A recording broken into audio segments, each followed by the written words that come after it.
The Great Pyramid of Giza, historic and recognizable. It is the oldest and largest of the pyramids in the Giza Pyramid Complex. The Great Pyramid is also the oldest of the seven wonders of the ancient world and is the only one to remain largely intact. Now, what if we tried to actually recreate the Great Pyramid of Giza making use of modern technology and techniques? How would we do it? How much faster will we be able to do it? And how much would it cost? It was concluded by Egyptologists that the pyramid was built as a tomb for the 4th dynasty Egyptian pharaoh Khufu and was estimated to have been built in the 26th century BC during a period of 27 years. For over 3,800 years, the Great Pyramid of Giza stood to be the tallest man-made structure in the whole world at 146.5 meters initially. Over the time, most of the smooth white limestone casing was removed, which lowered the pyramid's height to the present 138.5 meters. The Great Pyramid of Giza was built by quarrying an estimated 2.3 million large blocks of stone weighing 6 million tons in total. The majority of the stones are not uniform in size or shape and are only roughly dressed. Primarily local limestone from the Giza Plateau was used. Other blocks were imported by boat down the River Nile.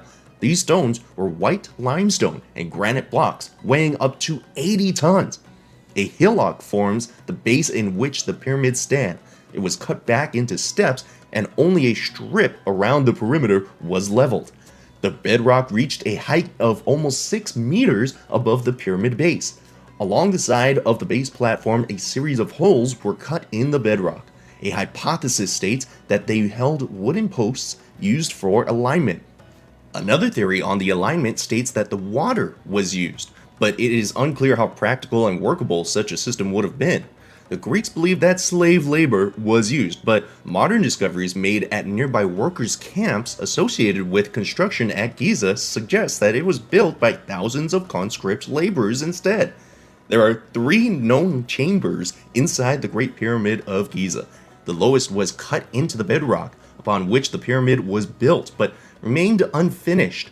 The so-called Queen's Chamber and King's Chamber that contained a granite sarcophagus were built higher up and within the pyramid structure. It is believed by some that the person responsible for the construction of the Great Pyramid was a man named Hemiunu, Khufu's vizier or chief minister. Many varying scientific and alternative hypotheses attempt to explain the exact techniques it took to construct the Great Pyramid of Giza, but none so far have come to a single agreement. To be quite frank, reconstructing the pyramid will in no means be easy at all. Even with cranes, helicopters, tractors, and trucks at our disposal, replacing the need for manual labor, it would still be very tough. The Great Pyramid of Giza's construction all those years ago is so astounding in some people's eyes that they invoke mystical or even alien involvement, which is understandable why. But the current most popular theory of the building of the Great Pyramid is that it was assembled from the inside out via a spiraling internal ramp, which is probably still the best construction plan. Now that we have a construction plan, let's take a look at our blueprint.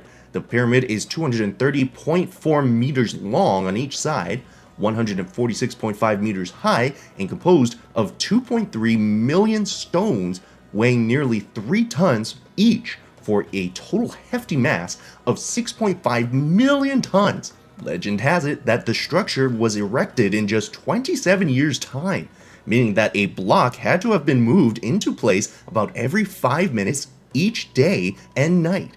That pace would have required the labor of thousands of conscript laborers, while traditional theories hold that the pyramid was built via a long external ramp. Such a ramp would have had to wind around for more than a mile, and it would have had a stone volume twice that of the pyramid itself.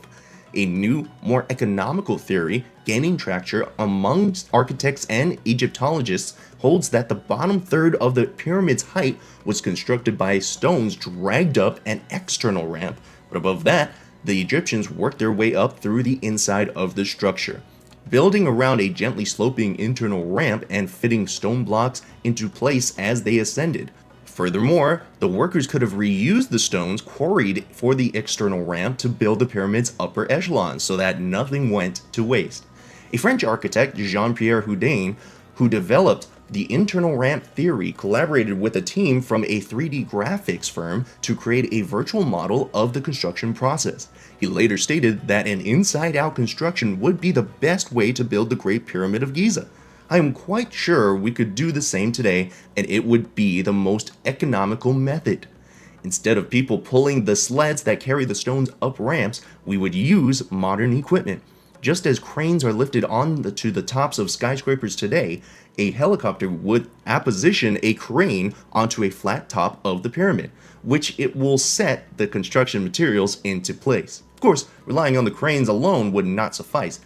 Houdin himself stated that cranes alone wouldn't be able to make the pyramid because they wouldn't be able to reach far enough to lift materials from the base to the center of the pyramid. While the pyramid was originally built by 4,000 workers over the course of 27 years using strength, sleds, and ropes, building the pyramid today using stone-carrying vehicles, cranes, and helicopters would probably take 1,500 to 2,000 workers around 5 years. This was an estimation by Houdin himself, based on manpower and cost of construction for the Hoover Dam on the Colorado River during the Great Depression.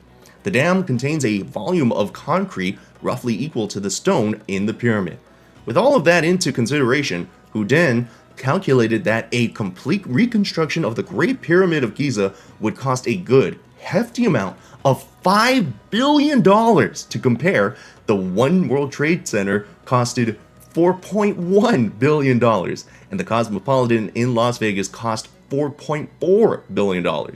Unfortunately, there are no plans to build a full-scale Great Pyramid of Giza, but a campaign for a scaled-down model is underway. The Earth Pyramid Project, based in the United Kingdom, is raising funds to erect a pyramidal structure in an as-yet undecided location, built of stones quarried all around the world. Funded by governments and organizations around the globe, the Earth Pyramid will not only provide a window into contemporary culture for future societies, it will also serve as an opportunity to test Houdin's construction theory of the Great Pyramid of Giza. This is the closest we'll ever get to actually reconstructing the pyramid. I see you stayed until the end of the video of the cost of constructing the pyramid today. Isn't it mind-blowing? I sure think so. Tell me what you think.